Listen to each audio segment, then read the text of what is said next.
Have you ever failed at something that meant everything to you? Maybe it was an exam, a job interview, a competition, or a dream you had worked toward for years. At first, failure feels heavy. It makes you question yourself. It whispers, "You're not good enough." Many people stop at that moment. They believe failure is the end of the story. But sometimes, failure is not closing a door. It is quietly opening a better one. This is the story of the day I stopped running from failure and started learning from it. My name is Daniel Brooks. 5 years ago, I believed that successful people never failed. Whenever I saw doctors, business owners, athletes, or teachers, I imagined they had always been confident. I thought they were simply different from me, smarter, braver, luckier. I couldn't have been more wrong. When I was 22 years old, I had one dream. I wanted to become an architect. Ever since I was a little boy, I loved drawing buildings. While other children drew superheroes, I drew houses, bridges, and tall glass towers. My father often smiled and said, "One day, you'll design buildings that people will remember." I believed him. After high school, I studied harder than ever. I stayed awake late at night. I filled notebooks with sketches. I practiced mathematics every day. I gave up weekends with friends because I wanted my dream more than anything else. Finally, the entrance exam arrived. It was the most important test of my life. When I walked into the examination hall, my hands were shaking. Hundreds of students sat quietly at their desks. Some looked confident. Others looked terrified. I tried to stay calm. "You've prepared for this," I whispered to myself. The exam began. The first questions were easy. Then the difficult section appeared. My heart sank. Several problems were completely different from the practice tests I had studied. I stared at the paper. Minutes passed. My mind went blank. The harder I tried to think, the more nervous I became. When the final bell rang, I knew something was wrong. As I walked out of the building, I avoided looking at the other students. Some were smiling, some were discussing answers. I said nothing. Deep inside, I already knew. A month later, the results were posted online. I sat in front of my computer. My finger hovered over the mouse. I took a deep breath. Then I clicked. The screen loaded slowly. My eyes searched the list. Once, twice, 3 times. My name wasn't there. I had failed. For a long time, I simply stared at the screen. I couldn't believe it. Everything became quiet. It felt as though the world had stopped moving. My mother gently knocked on my bedroom door. "Daniel?" I didn't answer. She opened the door carefully. "Did the results come?" I nodded. Without saying a word, she understood. She sat beside me. "I'm sorry." I covered my face with my hands. I worked so hard. "I know. I wasn't good enough." She immediately shook her head. "No, you weren't successful this time. That isn't the same thing." But I couldn't hear her. My disappointment was louder than her encouragement. For the next 2 weeks, I avoided everyone. I stopped drawing. I stopped reading. I even stopped believing in myself. One afternoon, my best friend Ethan came to visit. He knocked on my bedroom door. "I brought pizza." "I'm not hungry." "I know. I brought it anyway." I couldn't help smiling. He sat on the floor beside my desk. For several minutes, neither of us spoke. Then he looked around my room. The walls were covered with drawings of buildings. Some were simple. Some were incredibly detailed. "You made all of these?" I nodded. "They're amazing." "They don't matter anymore." He looked directly at me. "Who told you that?" "I failed." "So?" "So maybe this dream isn't for me." Ethan stood up. He walked to my bookshelf. Then he picked up one of my old sketchbooks. Inside were dozens of rough drawings. Many of them were messy. Some weren't even finished. He smiled. "Do you remember these? They're terrible. They're your first attempts." "Exactly." He closed the book. "You didn't become good by avoiding bad drawings. You became good because you kept drawing." His words stayed in my mind. Then he handed me a small notebook. "What's this?" "My grandfather gave it to me. He said I should pass it to someone who needs it." I opened the first page. Only one sentence was written there. "Failure is a teacher that refuses to lie." I read the sentence again and again. Something about those words felt different. Failure wasn't calling me useless. It was trying to teach me something. But what? The next morning, I walked out of my house for the first time in weeks. I didn't know where I was going. I only wanted to clear my mind. As I wandered through the town park, I noticed an elderly man sitting alone on a wooden bench. He was feeding birds and quietly reading a newspaper. When he saw the notebook in my hand, he smiled. "That's an interesting book." I looked up in surprise. "You've seen it before?" He nodded. Then he said something that changed the direction of my life forever. I wrote it. For a few seconds, I simply stared at the old man. "You wrote this notebook?" He smiled and nodded. I did. I looked down at the small notebook in my hands. The words suddenly felt much more important. "My grandfather gave this to my friend," I said, "and today he gave it to me." The old man chuckled softly. "Then that little notebook has traveled farther than I expected." He folded his newspaper and placed it beside him. "My name is Arthur Collins. I'm Daniel." He pointed to the empty space beside him. "Would you like to sit down?" I nodded. The park was peaceful that morning. Children laughed in the distance. Birds flew from tree to tree. A cool breeze moved gently through the leaves. For the first time in weeks, my mind felt calm. Arthur looked at me carefully. "You failed at something." I blinked. "How did you know?" He smiled. "People who carry success walk differently." "People who carry failure do too." I laughed quietly. "I failed the entrance exam for architecture school." Arthur nodded, as if he had expected that answer.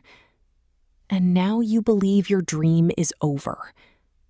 I looked at the ground. Maybe it is. He leaned back against the bench. Daniel, may I tell you a story? Of course. Arthur pointed toward a large oak tree standing in the middle of the park.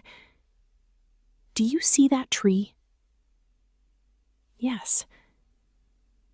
It survived 3 terrible storms. One storm broke its largest branch. The second storm damaged its roots. The third almost knocked it to the ground. He smiled. Today, it's the strongest tree in the park. Why? I shrugged. I don't know. Because every storm forced it to grow stronger. He looked at me. People aren't very different. His words stayed with me. After a moment, he asked, "Tell me something. If you had passed your exam, what would you have learned?" I thought for a few seconds. I suppose that my hard work paid off? Arthur nodded. And because you failed, what have you learned? I answered honestly, that I wasn't prepared enough. What else? I became nervous during the difficult questions. What else? I thought harder. I spent too much time studying subjects I already knew. I ignored my weaker areas. Arthur smiled. Excellent. You've already learned more from one failure than you would have learned from one easy success. I looked at him with surprise. I had never thought about it that way. He reached into his pocket and removed an old fountain pen. I've carried this pen for 40 years. It belonged to my father. He placed it in my hand. It doesn't write perfectly anymore. It has scratches, the color has faded, but it's still valuable. Do you know why? I shook my head. Because every scratch tells a story. He smiled warmly. So do your failures. They are not signs that you are broken. They are proof that you have been brave enough to try. I looked at the pen. Its surface was worn with age, yet it was still beautiful. Arthur continued. When I was 25, I wanted to become an engineer. I smiled. Did you succeed? He laughed loudly.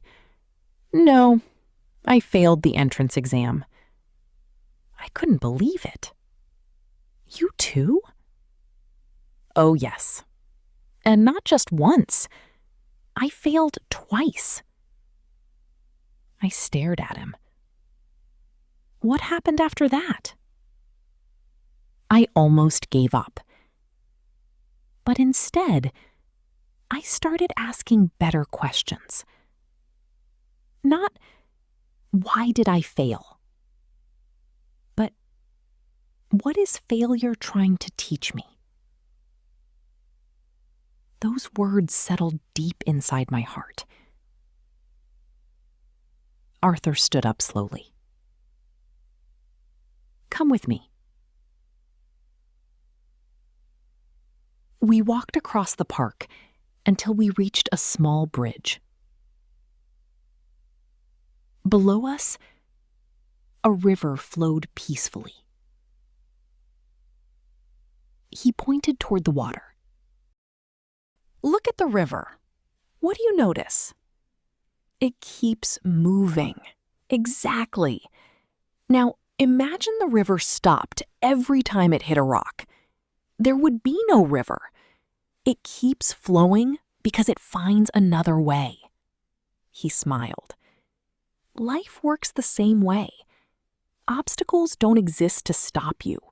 They exist to teach you another path. As we walked back toward the bench, I asked, "Were you ever afraid to fail again?" Arthur laughed. Every single time. Even successful people feel fear. The difference is, they don't let fear make their decisions. Before we reached the bench, he suddenly stopped. He looked directly into my eyes. "I have a challenge for you." "What is it?" "For the next 30 days, I want you to do one thing every day that might end in failure." I looked confused. "You want me to fail?" "No. I want you to stop fearing failure." He continued. "Speak to a stranger. Learn a difficult skill. Draw something you've never drawn. Ask questions. Apply for opportunities. Some attempts will fail, and that's wonderful, because every failure will make you wiser." He smiled. "Keep a journal. Every evening, write down one mistake, and beside it, write the lesson it taught you." I nodded slowly. "I'll do it." Arthur handed me the notebook again. "There are still many empty pages.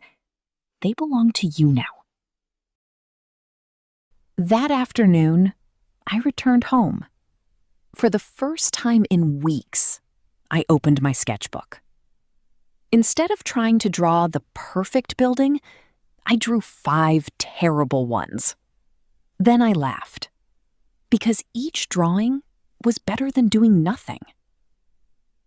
The next day, I visited the local library. I borrowed books about architecture. Not just beautiful buildings, but famous architectural failures. Collapsed bridges, unsuccessful designs, projects that had gone terribly wrong.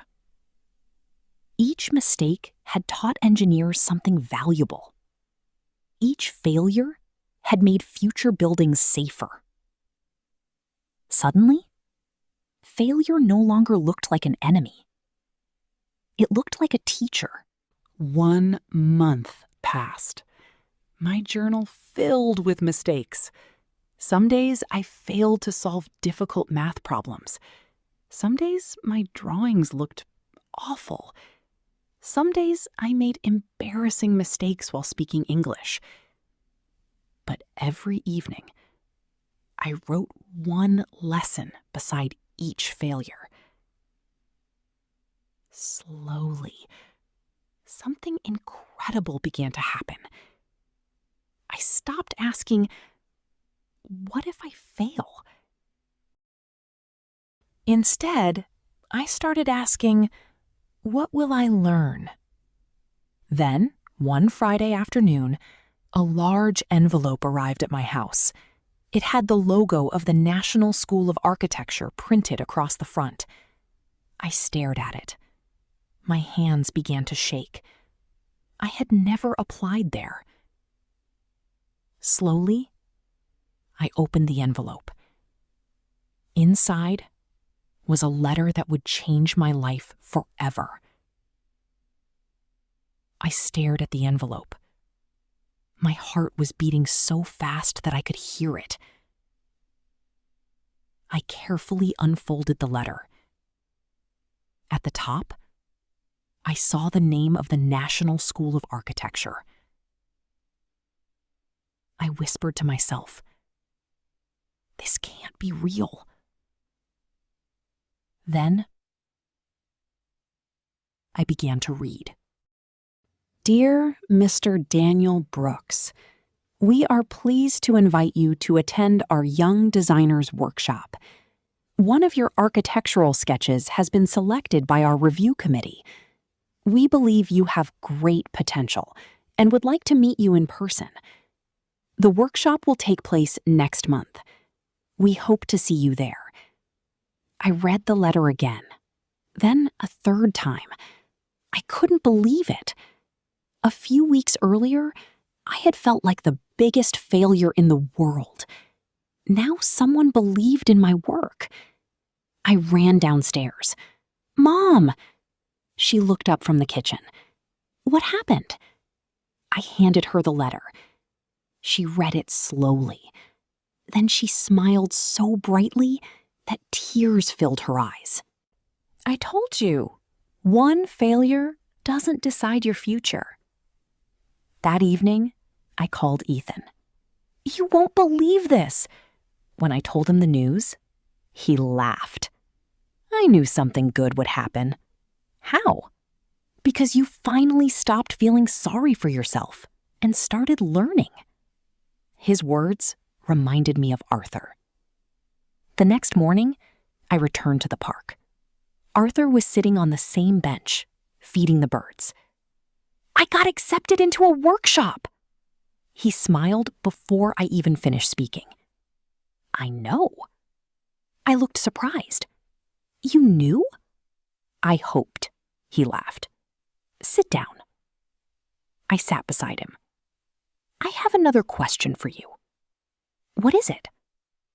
"Do you remember the person you were a month ago?" I nodded. He believed failure meant he wasn't good enough. Arthur smiled. "And the person sitting beside me today?" I thought for a moment. "He believes failure has something to teach."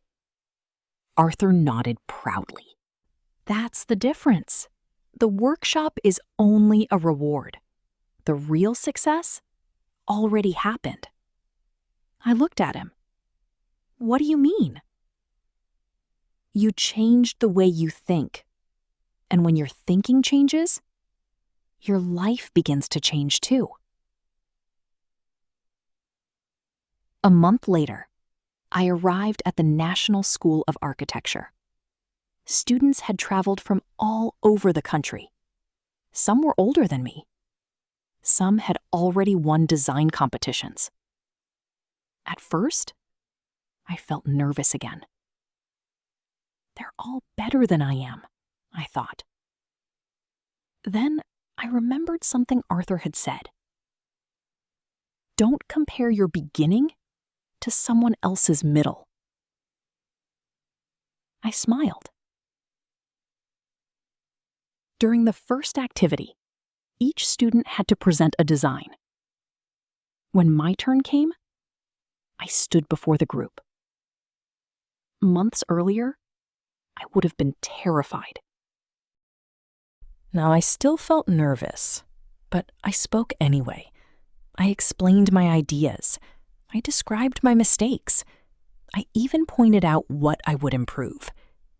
After I finished, one of the instructors smiled. "Daniel, thank you. Most students only show us what they did right.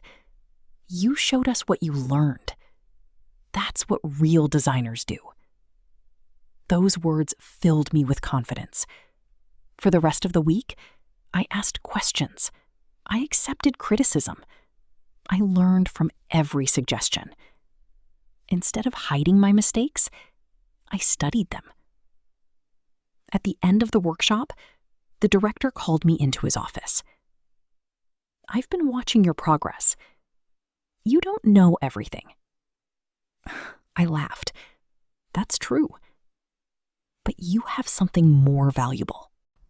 "What? A growth mindset. You believe you can improve. And that attitude will take you much farther than talent alone." Before I left, he handed me a scholarship application. "I think you should apply." I smiled. "I will." Several months later, I received another letter. This time, I wasn't afraid to open it. I had already learned that my future wasn't hidden inside an envelope. It was hidden inside my willingness to keep trying. The letter said, "Congratulations. You have been awarded a full scholarship." I closed my eyes. Not because I couldn't believe it, but because I remembered the young man who had once believed failure was the end. If he could see me now, he would understand. Years passed. I graduated as an architect. My first building wasn't perfect. Neither was my second. Every project taught me something new. Whenever young interns joined our company, they often apologized for making mistakes. I always smiled. Then I showed them a drawer in my office. Inside were dozens of old sketches. Crooked lines, bad designs, ideas that never worked. One intern laughed. "You kept all of these?" I did. Why? Because they remind me where success began.